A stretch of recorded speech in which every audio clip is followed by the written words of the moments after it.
I'm Glenn Gass. I'm a provost professor of music at the Jacobs School of Music, Indiana University. I always had to put the Beatles first, and the White Album was really just this beautiful pastiche collage of almost every kind of music. It's astonishing when you think about it. If you wanted to create an encyclopedia of popular music of the 20th century, you couldn't do better than the White Album. And they do it all really well. And the Beatles are just so damn good. It's just astonishing. Number 1.5, I'd have to put Beggar's Banquet, the Stones. I mean, they're always that great yin yang with the Beatles. It's just one great song after another. And they were like, they decided that, yeah, Sgt. Pepper was a dead end. It was like a cul-de-sac. And so they let everybody out of it. Said, no, there's still life in this yet. And they mined America, like they always did, better than anyone. And they didn't sound old-fashioned. It sounded totally new, like the hardest, leanest rock you'd ever heard, but going back to blues and country and American roots, wellsprings for inspiration. I think it's like the most underrated album of rock history.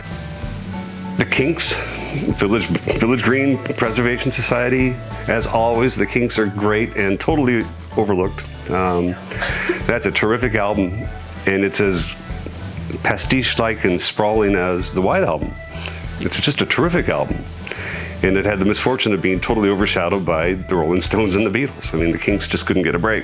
John Wesley Harding is actually December 27th, 1967, but I've always considered it a 68 album because by the time, it comes out after Christmas, by the time you realize it's there, it's the new year.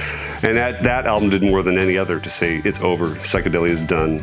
It's the most lean, sparse, almost scary album. There's nothing psychedelic or Sgt. Pepperish about it at all. Dylan, for someone that didn't sell that many albums compared to the Beatles and the Stones, but the power he had, the influence he had was so outsized. And I think that one album was enough to say, that's it, it's over, psychedelia is done, 67's over. And then the people that had been his backup band and people he did the basement tapes with put out, the band did music from Big Pink and the Weight and those almost holy songs.